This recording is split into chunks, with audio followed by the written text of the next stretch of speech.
Howdy, howdy, everybody. Welcome back to Urban Odyssey. We're going to continue our Project Soul Catcher reading. Let me go ahead and bring up the cover there by Dr. Robert Duncan. We've been, as part of the Cybernetics mini-series I'm doing, we've been reading the first chapter.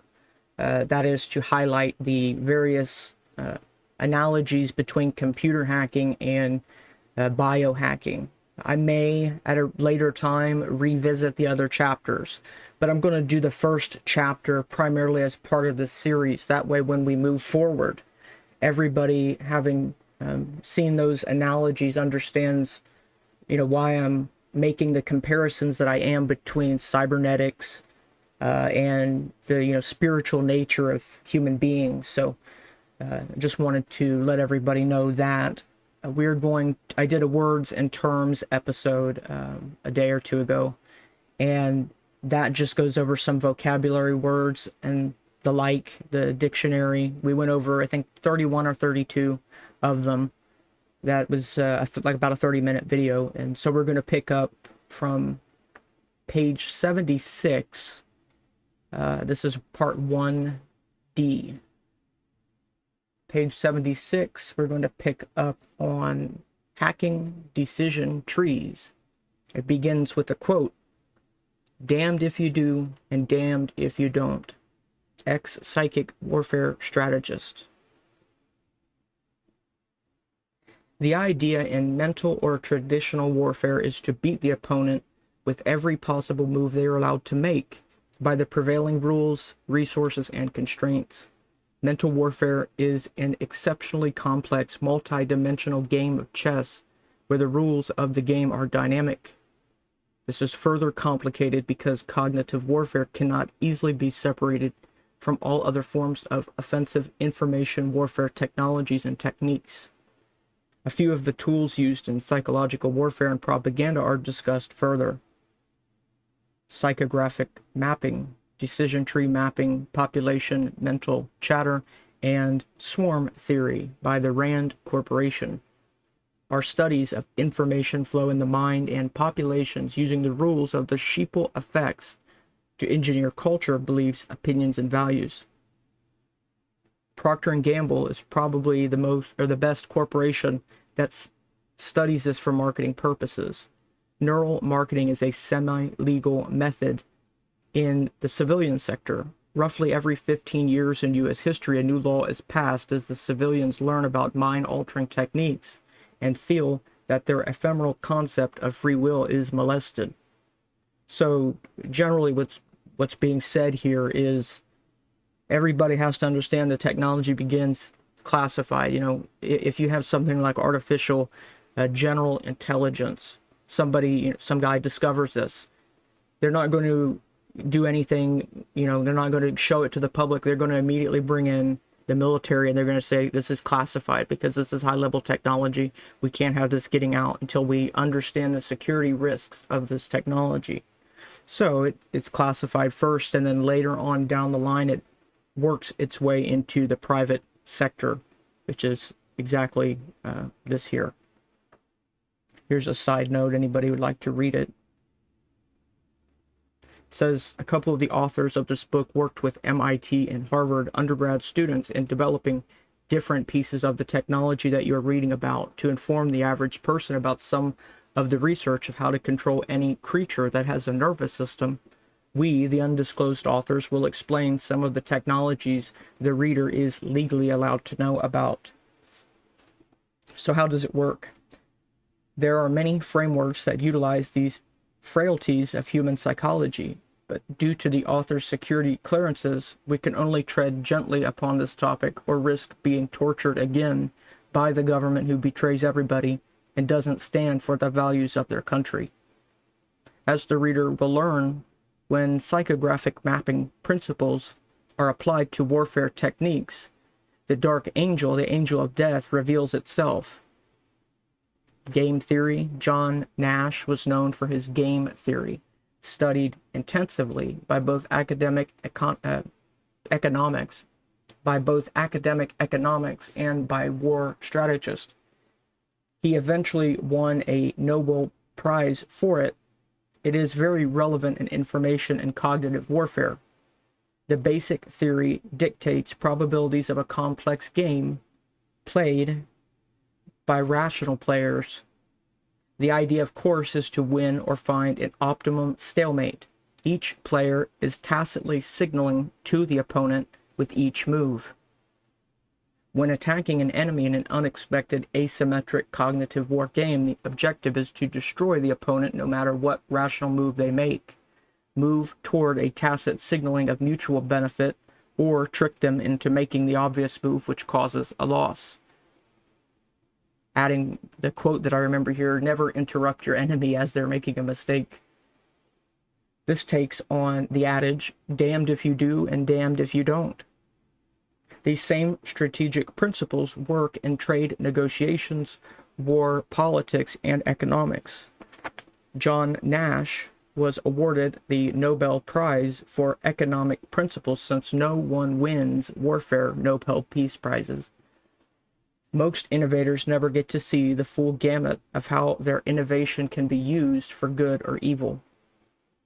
But imagine how it works at the individual level with these weapon systems. The idea is to use the opponent's fears and weaknesses against them.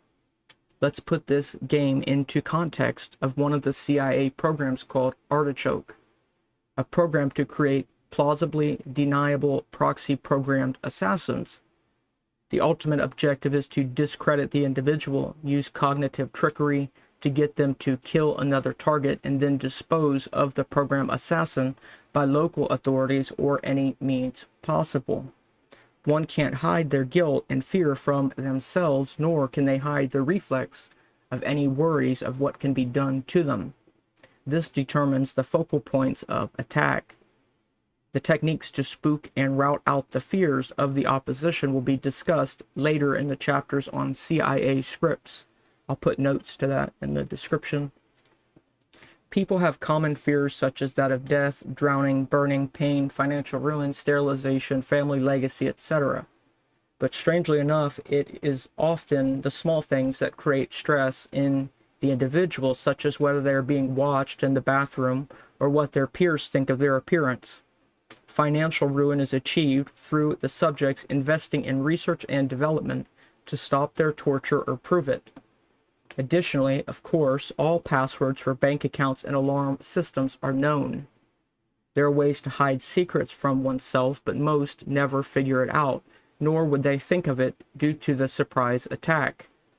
So, the neurological bidirectional linking wargame is unusual in the sense that one can't outsmart the attacker nor one's self, especially while being neurologically scrambled and tortured.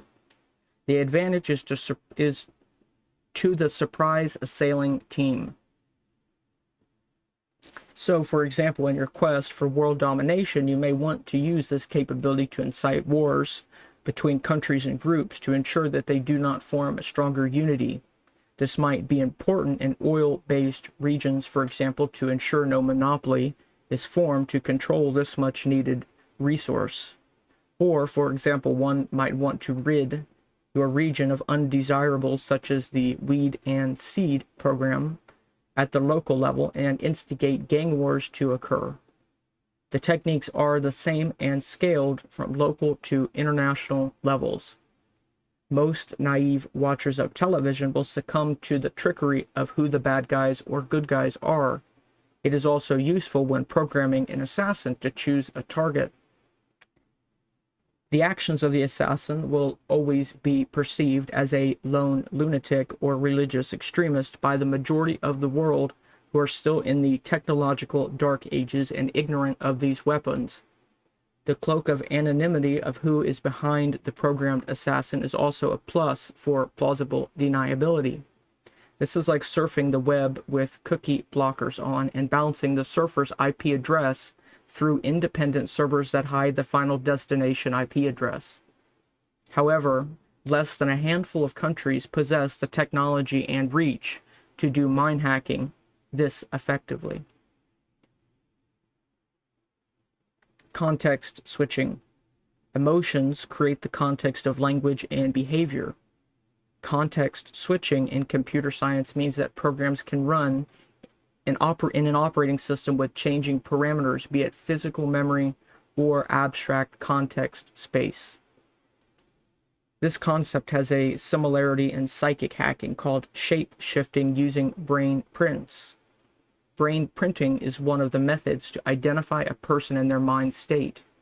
There are unique fundamental pattern differences between human minds, as well as having roughly 4 states of sleep, trance, paranoia, and alert awake. Or paranoia and alert awake. Shapeshifting is used in split personality spies in order to infiltrate with believable personality and memory context segmentation. Even a truth-telling device can't tell the difference between personalities. This is how these kinds of mental constructs can infiltrate all security agencies at the highest levels of classification. Context switching in computer science is very related to human context switching. Emotional state very much determines vocabulary choice, facial expressions, and reactions to all stimuli. Bubbly, happy states are more attractive to other people than depressed negativity, as an obvious example. Emotional control is used to disrupt human networks through negativity derived from torture and mood swings, or help create an artificial political party through positive moods, for example. The emotional state of humans is considered the primitive emotional control system, just like in every animal. In mimetic studies, it is still considered ontogeny follows phylogeny. I've never heard those words before. Ontogeny follows phylogeny, and how human consciousness evolved from their ancestors. Substitution of operating system files and rootkits. The BIOS, and it's a computer term, the BIOS is like the motherboard of a computer, has a very low-level software on it that allows you to access the settings for the motherboard, etc. The BIOS stands for Basic Input Output Operating System. It resides in the programmable and non-volatile memory. Using special codes, the chip's memory can be permanently reprogrammed. This allows computers to upgrade over time. However, very clever computer hackers can reflash the BIOS with their own altered code without anybody being the wiser. So the term to reflash or flash, that means to kind of overwrite the old software. Think of it like overwriting a recording on a tape. This computer hack can be analogized in the mind hacking world. Imagine the BIOS being the executive and operational segment of the government of any country. The BIOS is never checked for viruses or validity. It is like the military and secret agencies that use national security or top secret to ensure that they are not scrutinized. If a group of mind hackers can gain control of these programs in unchecked areas, they gain control over the entire system. Presidents of the US are not cleared to know anything about these systems and just end up being puppets, figureheads, or vocal pieces. The US secretly controls over 130 nations. Computer viruses often copy themselves to the boot sector of the disk drives. Generally, the boot sector being the part of the disk that runs when your machine starts up to boot. Let's say you use a Windows operating system. There's a specific way to boot up the Windows software. That's the boot section. The reason is that the virus code will be the first program that is run during the boot process, so that it can control everything from that point on, including disabling virus checkers. This would be like mind hacking the president or generals and admirals. More centralized, hierarchical, and secretive a government is, more easily a small group of mind hackers can take over those control systems undetected. Spies from other countries that infiltrate a government are equivalent to what computer hackers do with operating system files. If a computer hacker can substitute required operating system files with their own modified code, the malicious code can go unnoticed because it resides in a hidden directory of files that most users are not skilled enough to understand. These are called rootkits. There is even a mechanism called protected files in the newer Microsoft operating system that looks for altered files in the basic operating system directory, and if it detects one, it immediately rewrites an older version over it. The problem is that the original file can be altered with some hacking so that the operating system will keep forcing the malicious altered file into its own core operating system, even if the user tries to update or repair it. This might be similar to a government agency director that gets thrown out for incompetence or being suspected of corruption, and the next in line being the same mindset, or worse, the good director being forced to quit due to corruption around them, and the next in line is the corrupt version. It's pretty much par for the course in this day and age.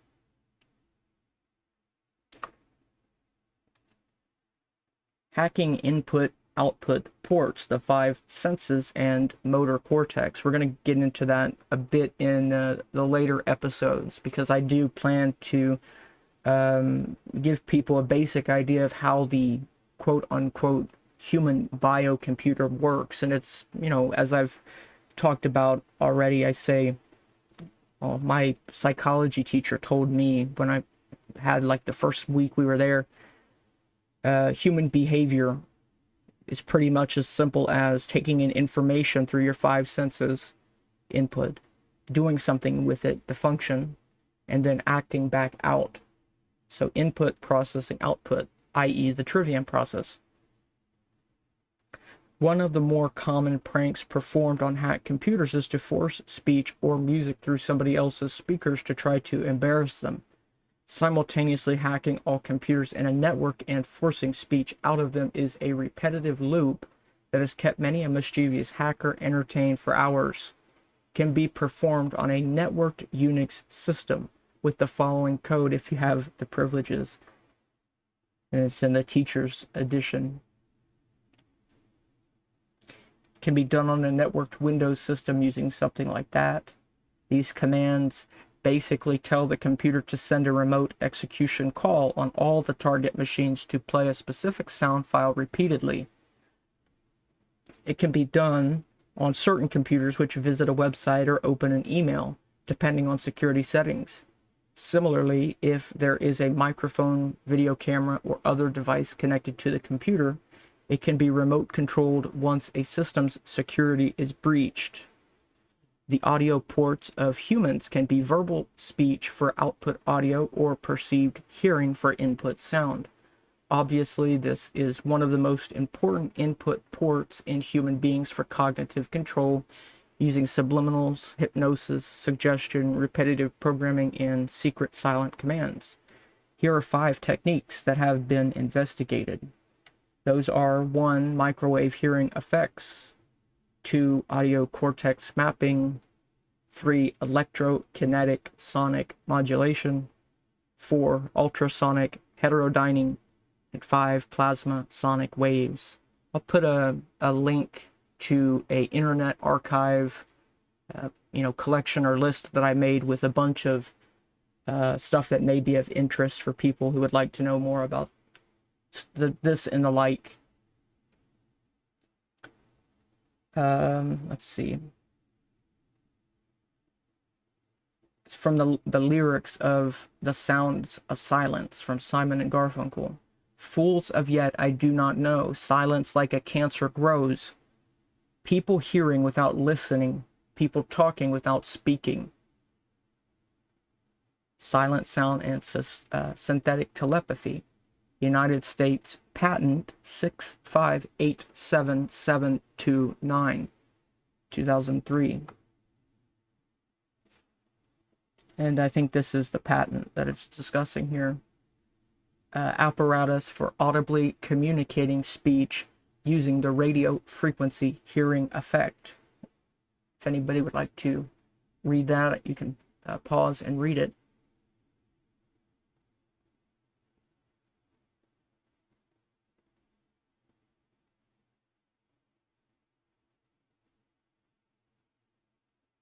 I've got a whole list of just patents and stuff, so I will also include that in the description. It's just like a document that lists a ton of similar types of patents to this, so it may be of interest to look into that. Talks about Medusa, which I mentioned in my last video on words and terms, military or crowd control applications.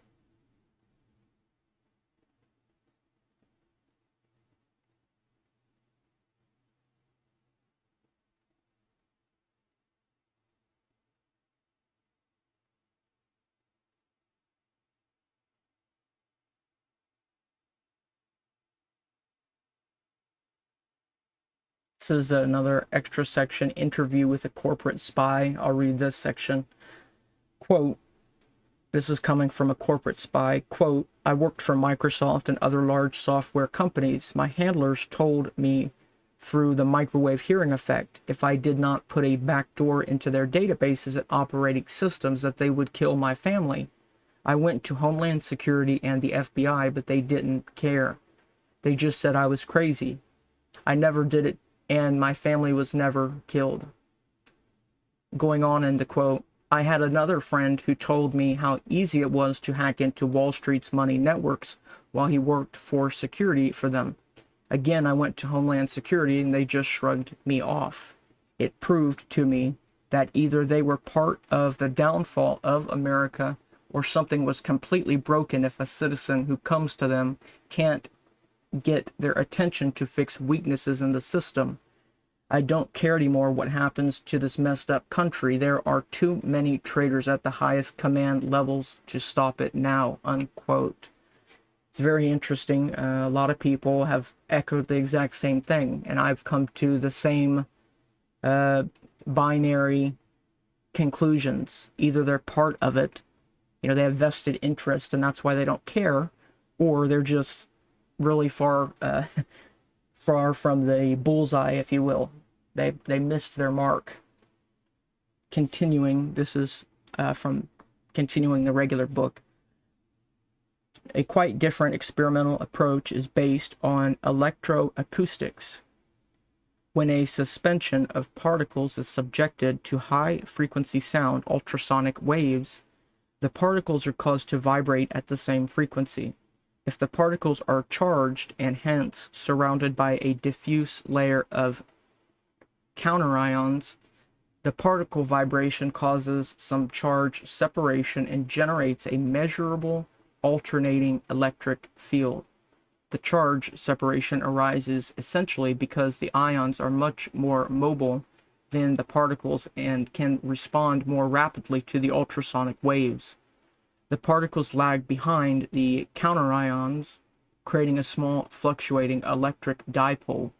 The cumulative effect of many such dipoles gives rise to a colloid vibration potential, the magnitude of which is proportional to the electrophoretic mobility of the particles.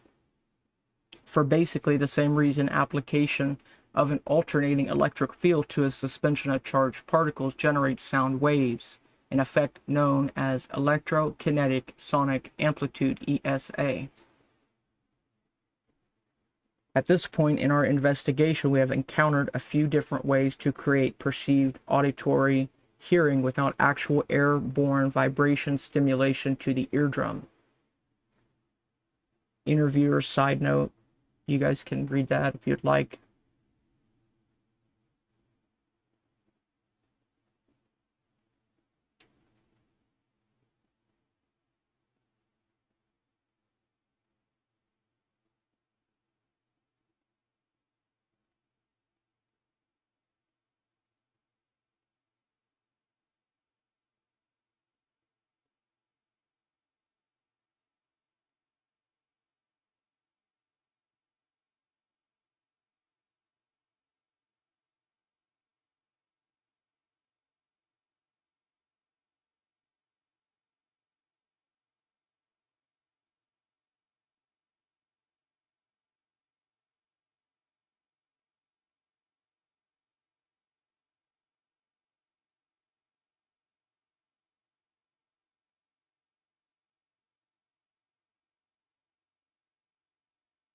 Continuing, one can also perform a similar hack to a human mind if one had the right hardware. While the hacking is very different at the software level, the effects are the same. The current systems allow forcing a confession or speech through a human, often is interpreted by an objective neophyte as multiple personalities. But the in-depth investigator would have no problem finding the CIA's and the NSA's thorough research in this area of interest. Even the testimony of the thousands of mind-hacked government human experiments call this capability forced speech. But forced speech is the intracerebral control of neural feedback and synchronization, not just the perceived auditory subcomponent which is necessary in this loop. What other applications does audio port hacking in humans serve? Although this is supposed to be classified as top secret, they released this information by dishonorably and disgracefully experimenting on American citizens. Some would even say treasonously. It has become time that we take away some of the influence of these man-children. In previous books, we discussed many of the applications of these technologies in the field. A couple examples would be to distract a guard at his post or convey secret messages to a spy. Obviously, the most important capability of mind hacking is to be able to listen and see through the subject's eyes and ears. But before this can happen, the target mind needs to be mapped. The database of mind architecture is huge, and current estimates say that there are over 30 million minds already contained in the so-called CIA personality database, which a Harvard psychology professor told a class was located in Colorado, but this is probably one of the many duplications of the complete cognitive modeling database, since the technology has proliferated to every military arm in some form. This is the perfect lead into the next topic, spyware. One of the top privacy and security threats to computers is a category called spyware.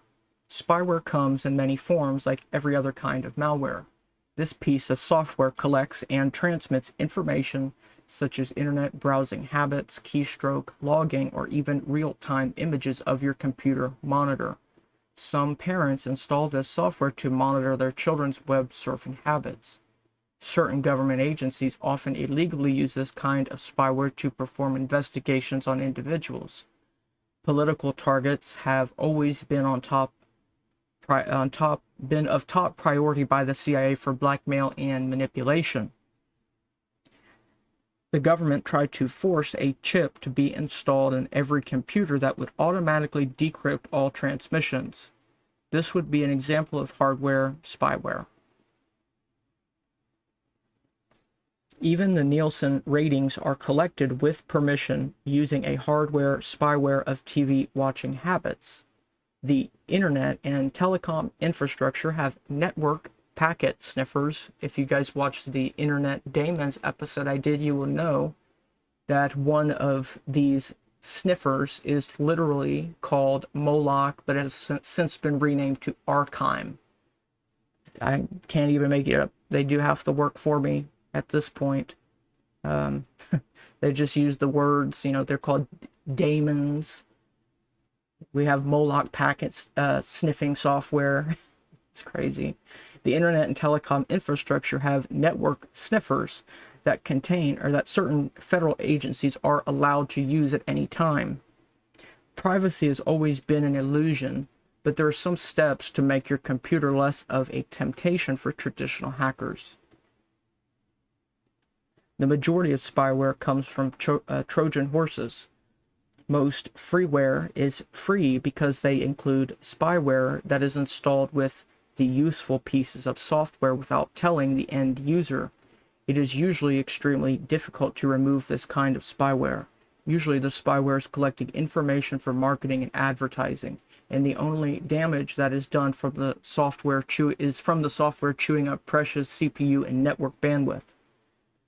Other problems that spyware can cause is the interference with the proper operation of other software. Sample spyware has been included in the teacher CD. Remember, compilation and even unintentional distribution of any of the software included in the CD may violate local and federal laws.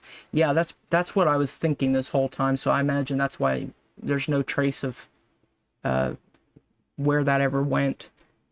There was one of my viewers on Odyssey said that he did have the volume 1 and said that it practically the applications to, as Duncan said a few pages ago, mainly how this is used in actual operations, which is probably why you can't find any trace of that book. May have also been why Duncan has ceased to be with us. He's passed away. I find it hard to believe that there wasn't at least a reason to suspect maybe something malicious behind that, but we can't necessarily prove it, nor is there really any information that I can find other than what I've shown you guys. But this is definitely a set of information that you don't find anywhere else. This is one of a kind. Now back to the cloak and dagger technologies of mind hacking. Information and psychological warfare is often called propaganda when used on the American people, and these techniques will be discussed a little later as more common kinds of mind manipulation strategies. The focus of this book is clearly on direct manipulation of the brain using ion heating, resonance, and density reading and cognitive modeling techniques. Jordan Maxwell said in reference to propaganda, he said, propaganda doesn't deceive you, propaganda helps you to deceive yourself. It's one of my favorites from him. What is important in the beginning of a mind hack is to identify the ports, i.e. the sensory input pathways, in a continuous bit stream of consciousness. How can one identify the auditory, visual, taste, touch, and smell inputs, port pathways in the brain? There are several unique characteristics of neural firing frequencies and phases for different parts of the brain that can be used to roughly identify sequences. But the easiest way is to begin to identify the input pathways is a correlation from a known stimulus. It turns out that television is the perfect known stimulus for both auditory and visual information. Using a Van Eck hack on a person watching TV or computer monitor allows both a known visual field and audio source to be correlation with neuronal pathways and firing events. In addition, reading a book provides another way to add more data for word associations and internal vocalizations. In practice, this kind of known stimuli is not fully necessary. Hypothetically, if one had already mapped out millions of variations of minds, one could auto-correlate the information pathways to known models. You could use the data that you already have to kind of interpolate the data out. You know, you can use algorithms to try and fill in the blanks. A baby learns to see and makes sense of the visual world despite their missing a feedback mechanism to validate images and objects.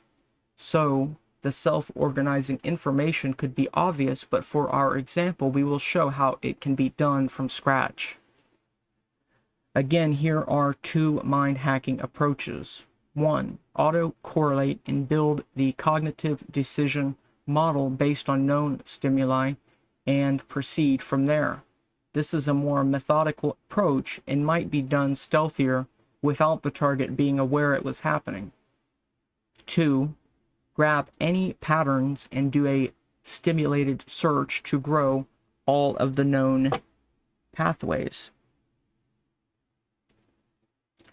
This brute force hacking approach would leave the target acting bizarrely. with all sorts of symptoms of mental illness while it was occurring. In practice, the human brain needs to be in a sort of hypnotized state. The two hemispheres become out of sync. Let's see. It is difficult to know if this is necessary to better differentiate the pathways or a side effect. Let's see. Lost my spot.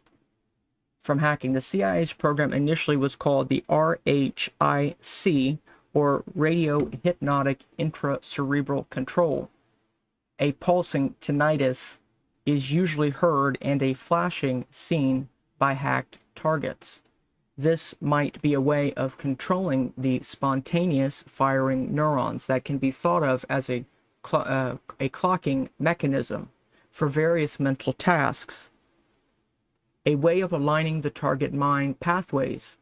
However, remote hypnosis weapons may just have discovered that more control over mental processes occurs when the brain hemispheres aren't double checking their results with each other, and the misalignment is intentional but unnecessary for the mapping process.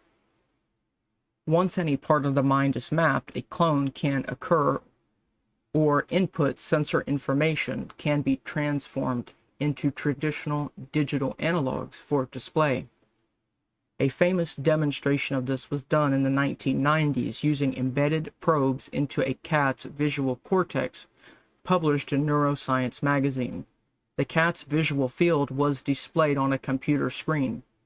The same was demonstrated many decades earlier for the audio cortex and primitive encoding nerves from the it's called cochlea. The cochlea is inside the ear. So the ear is actually hearing is actually unique because it is the only one of the five senses that actually uses bones. And these are also the smallest bones in the human body. I can't remember if, I don't think it's the cochlea. The cochlea is actually like a membrane. It's kind of like the drum. It's like a drum in a drum, but it's very small. People, sometimes if they need, they can do cochlear implants. That's probably how they did this here. As the mapping process proceeds, words and meanings are further mapped from sounds and internal vocalizations. Let me get a drink really quick.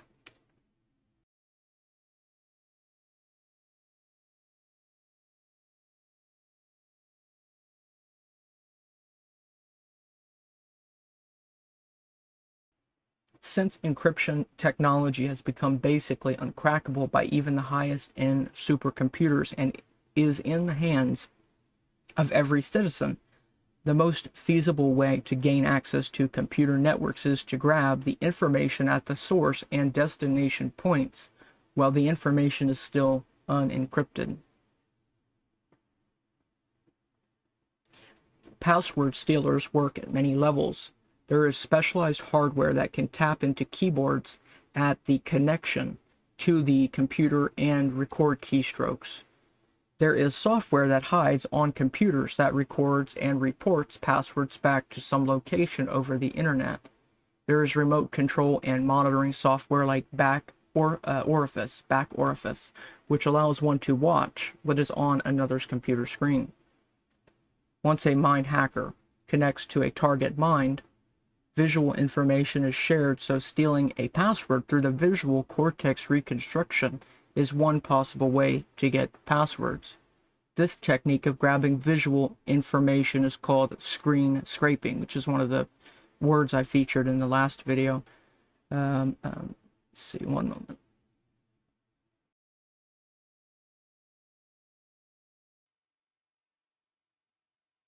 Let's see. Yeah, I featured the screen scraping. Additionally, passwords are sounded out internally. This internal voice is mimicked out loud with a system called Tammy, which I talked about. Alice and Tammy go together.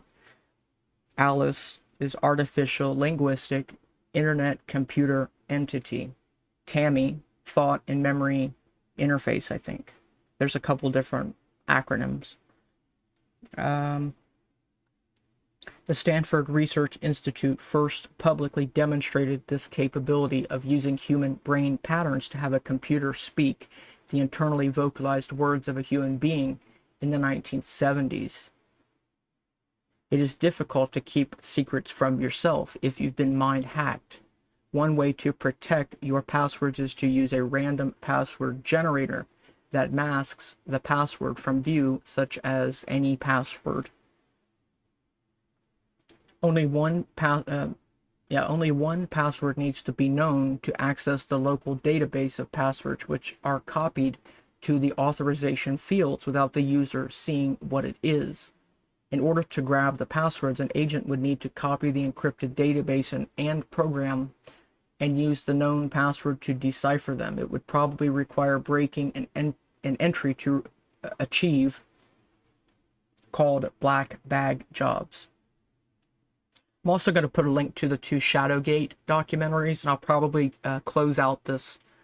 Let's see, we're on page 92. I'm going to end at page 100, and I'm going to close out the episode with a short clip from Shadowgate, just so you guys can have a sneak preview. There's two of those. They were made by Millie Weaver. They're really well done, and it kind of gives you a glimpse, a very short glimpse into this type of how this is being done, and it made me think of that because it talks in I think the first one about black bag jobs. Keystroke loggers.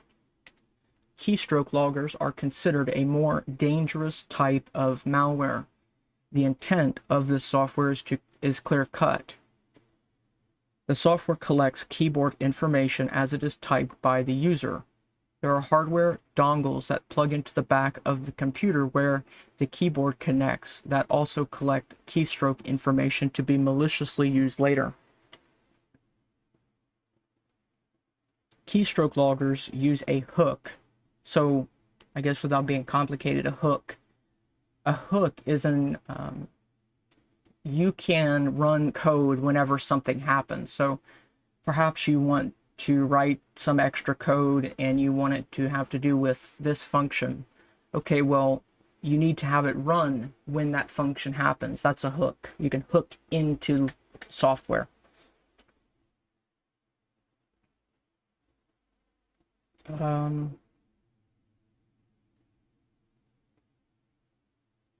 Keystroke loggers can use a hook into the handling of keyboard information. Sample code is included in the teacher's CD, which has just literally got like a huge library of computer viruses on it. It's great. Windows and DOS systems utilize the hooking information differently, as one would expect. So as with most malware, it must be coded to be operating system specific. What is the equivalent tactic used with mind hackers? He says it is far more invasive than most readers will be able to grasp without a demonstration. So now we get on to soul catchers and recording the entire life of every human. And this is what the ballroom is really about. We know that they are doing deep bedrock level drilling. And that's because, as they've now been forced to admit, they have the military something going in down there. I am firmly of the belief that they are, needing to put these computers somewhere where they won't be able to be destroyed. That's because of soul catchers and recording the entire life of every human, or potentially just the rich humans. A cybernetic researcher in England developed an implantable microchip called the soul catcher. Its purpose is to record the electrical signals of the body for a person's entire lifetime. This means that every thought and every heartbeat will be saved for eternity. Many civilian researchers don't know that a much larger wireless version is already operational. However, if the neural link programs are not just recording, a better name for the system would be the soul stealer or body snatcher, turning humans into robots. This is appropriately part of the military system acronym SATAN, Silent Assassinations Through Adaptive Networks. Potentially millions of souls can be cataloged and saved. They love their religious metaphors in the Department of Defense. See the section on Noah's Ark for more detail on this project. Yeah, so with that said, I just wanted to go ahead and show you this right here. True or false? You, Brian Johnson, the man sitting across from me, one day, at some point, as of yet undefined in the future, you will die. False. Tell me more. Yeah, so that's definitely reassuring. Don't know what you guys think, but yeah, let's continue. Here's a side note if anybody wants to read that.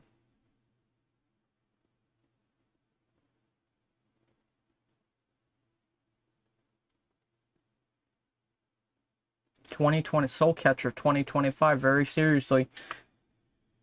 Boy.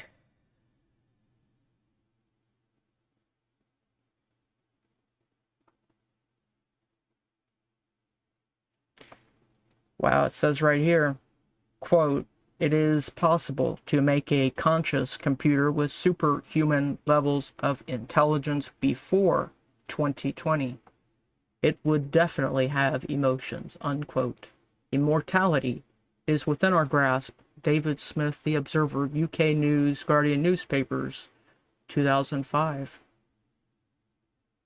I'm going to, on page 95 right now, I'm going to, let's see, I'm going to get to about page 100, and then the plan will be out, so it will be at page 100 when we finish this video.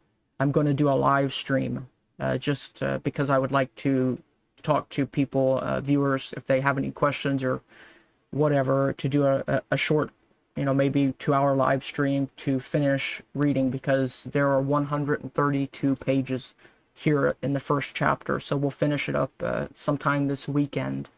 I'll do it this weekend, and we'll finish doing the reading, and people can participate if they would like. Here are discussion questions.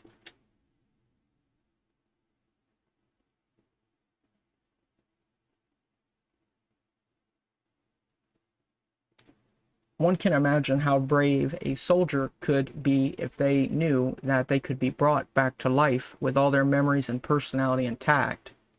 Their consciousness could be beamed into another human, creating a remote-controlled soldier. This is where all the remote mind control experiments are heading.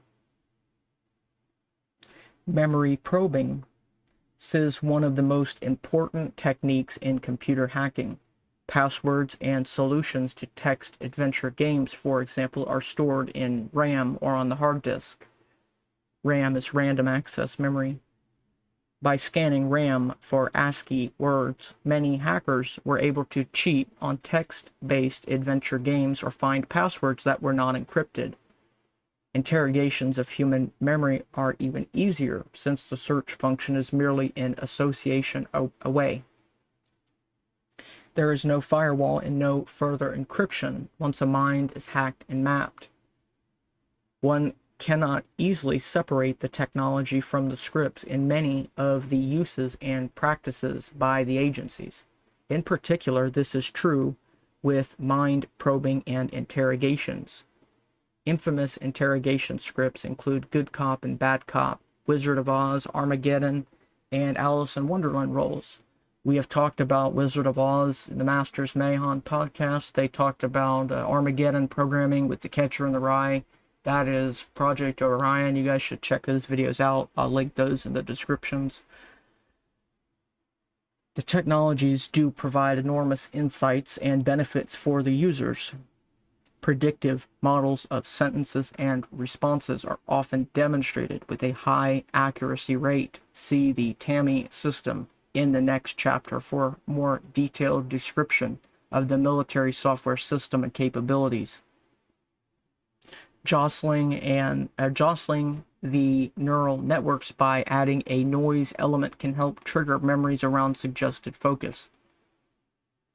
Bidirectional associative memory, BAM, probing. The most important technique in memory probing is association. By replaying a particular smell, all sorts of memories can come flooding back. And I was going to say the reason for that is because smell technically is called olfaction, Olfaction, olfaction or olfactory. The part is right behind your sinuses. You know, if you put your fingers next to your nose, on each side of your nose, that's where the olfactory bulbs or glands are. That's the only one of your senses that does not go through the spinal cord, making it particularly sensitive because it's near the part of your brain that has to do with those emotions. So he continues, he says, smell is, for some reason, that is the reason, one of the strongest memory association triggers. Flash a face or place in the target's shared visual space creates several evoked potentials, such as the P300, if the target mind recognizes it. Related memories will be triggered for recording and analysis.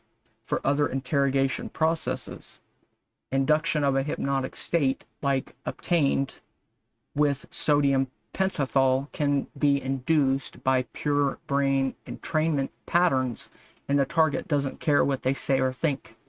For example, with electromagnetic mind probing, induction of emotion of guilt and shame can be played in a loop and will often help with interrogations and finding what memories the target may have that are associated with the feelings of guilt. This is one reason why the agencies look for sociopathic personalities, so that they are immune to this type of mind probing tactic. The cloak and dagger games have become incredibly complex. Another approach used by mind crackers is a pre-cognitive response to recognition of places, faces, events, and names. This can be done by EEG or functional MRI. By showing the subject names or faces, a recognition signal is given by the brain without the subject having to be asked any questions. With more sophisticated remote EEG cloning technologies, the subject's newly adapted extra senses can be shown a combination sequence until recognition events occur. The brain of the subject will often automatically fill in the reminder of the data of interest through subconscious association. So, for example, if the subject memorized a combination lock, the information extraction specialist, psychic driver, would present a sequence of numbers in the mind of the subject which would be perceived as visual. When the first two-digit number was recognized, it is locked in and he or she proceeds with the second number. In a bidirectional associative memory, sometimes the remaining digits will subconsciously be filled in and perceived by the cloner as visual or auditory. This mind-cracking technique also works with faces and names. The target mind of interest will alter a generic face in the shared visual workspace into one of interest. Extracting floor layouts of secret bases, for example, can be done as well using these techniques. Side note, an interview with one of the 650 identified government projects. Says, we can make anybody a drug addict living homeless under a bridge. What do you think we will do with you? They said to me before the mind erasure process. That was the quote. The Department of Defense calls these tactics self-manipulation and thereby hopes to get around the laws of murder through indirection and psychological manipulation of the target to do it themselves. They think they're fooling God or something. Last little section we're going to cover but in this episode is self-destruct algorithms. There are some real damaging malicious payloads that took very reckless minds with which to come up. Disk drives can be thrashed, CPUs can be overheated, other chips erased, monitors set to direct their electron gun outside of the viewable screen, furthering their deterioration. Not to mention disk drives can be purged. These are some of the worst possible scenarios. And of course, self-destruct payloads have their analogous form with computer/human viruses and malicious programs. Many computers control robots, missile defenses, power grids, and building environment controls. One might imagine how much damage can be wreaked if one of these programs were hacked. Dams could be made to flood a downriver city, but in the focus of mind hacking using a computer science framework of analysis, the idea is to destroy the person, economy, or culture by implanting ideas in their collective consciousness via television or direct neural entrainment. America's biggest export is its culture. Psychobombs staged indirections. Traditionally, the CIA killed people by staged car crashes, falling off of buildings, staged suicides, and heart failures, but indirection to avoid these well-known patterns has become their favorite. Targets are set up to be disposed of by local authorities, such as Bill Cooper was. Many people try to create publicity stunts to get national attention and to get justice for their torture, brainwashing, or child's murder by the government through litigation, suing, or journalism. But as one CIA agent said, quote, "It simply won't see the light of day, and even worse, we can lock them up in a psychological ward and their words and writing, if articulate, hushed and censored," unquote. Every government uses these techniques to quell the truth and cloud the patterns of abuses and usurpations of power. The internet and alternative media has provided another outlet for people to find relevant and important information outside of the propaganda mainstream media. This is more of a threat to the forces of censorship than books or newspapers. Suicide bombers are a type of program assassin. It is a popular method amongst poorer countries who don't have missiles and grenades and remote drone airplanes. Like the kamikazes, they use the traditional forms of persuasion and coercion to convince people that they are doing it for a greater good. Excessive patriotism and religious zealotry are the usual psychological drivers and control mechanisms. But China, Russia, and the United States and North Korea have developed some very powerful hypnosis based on torture and splitting personalities to create Manchurian candidates. The game has gone further now that it can all be done wirelessly anywhere in the world. The CIA experiments on behalf of the DoD in this field of research, and it has landed them in the hot seat several times in history. Before President Ronald Reagan, mind manipulation subjects were locked up in mental hospitals where the experimentation could be done out of public view.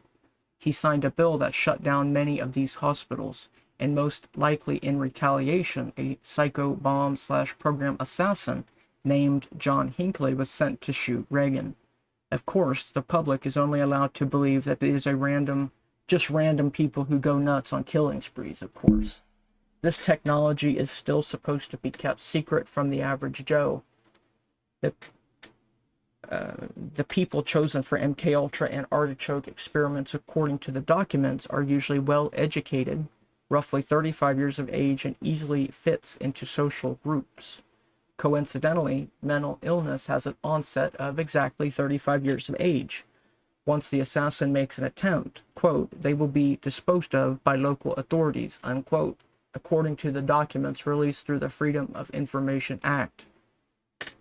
Aggression signals, torture, psychopathic, and terrorist brain print personality profiles are the general mix that create the desired violent individual or group of people directed with a little cognitive mapping and mental trickery coaxing. And that's where we're going to leave off here. Guys, if you like this series that I'm doing, please let me know what you think. Questions, comments, concerns in the comments section. I will leave links in the description to the playlists and a few other things that I suggest you guys check out. I'm going to close this episode out with a short clip from the Shadowgate documentaries, which I will also put down in the description. Thank you all for watching. I appreciate each and every one of you. Please like, subscribe, and have a great rest of your day. Take care. Network operations, hacking and different things like that, and information operations, which would be your actual influence operations, right? It's a supporting application that really, it's kind of like a Microsoft project, right? Which allows you to manage large projects, like enterprise level projects. But instead of like managing the building of the construction of a 14-story building, it's managing the most, malevolent operations that you could imagine. I was a contractor for various intelligence agencies that were privately created. So they were private contracting agencies because unlike what most people think, our intelligence doesn't stay within our borders or within federal buildings. The ShadowNet was the commercial version of an IIA weapon, IIA being Interactive Internet Activities. That's the military nomenclature for what basically you've heard just being described for the last 3 or 4 years with all the fake news and the fake news journalists and fake stories, fake dossier. All these things are attributes and characteristics of IIA, which is social media psychological warfare. We began that really in 2007, when right after the policy guidelines first came out. We were on one of the first contracts with the DoD that I'm aware of, trying to help the Force Psychological Operations Group understand how to go from dropping flyers from planes to a more micro-targeted social media psychological warfare application where you could select an individual target or a group target or an entire country if you wanted to. What I did was something called localization, or L10N. So a localization strategy is you find a group of people, that could be a whole country, a city, a certain religious group, 6-block radius like Chaz, and you kind of try to get in their mind. You have to understand how they eat, how they walk, how they talk, what they like, what pushes their buttons, what drives them nuts, what upsets them, what makes them happy, and then you use that to your advantage to push whatever ideology or product or direction you want them to go. Marrying together cultural appropriation, language, nuances of the demographic that you are targeting or the nation you are targeting. It pries into your demographic, your world. So if I want to blackmail you and put you under my thumb, not only will I know everything, but I will know your deepest, darkest fears. I will know people I can get in contact to find out more about you. Maybe you had like an old hockey injury. So if I wanted to attack you, I'd know where to hit you. You understand enough about someone and you can hack their shadow, right? You can use their fears. You can use their anxieties. Like, sound anything like pandemics that you recognize here? Oh yeah, definitely. So you can use those things to help reflexively control or influence a target, an individual, or whoever it is, right? Or a group of people, or an entire election, an entire country.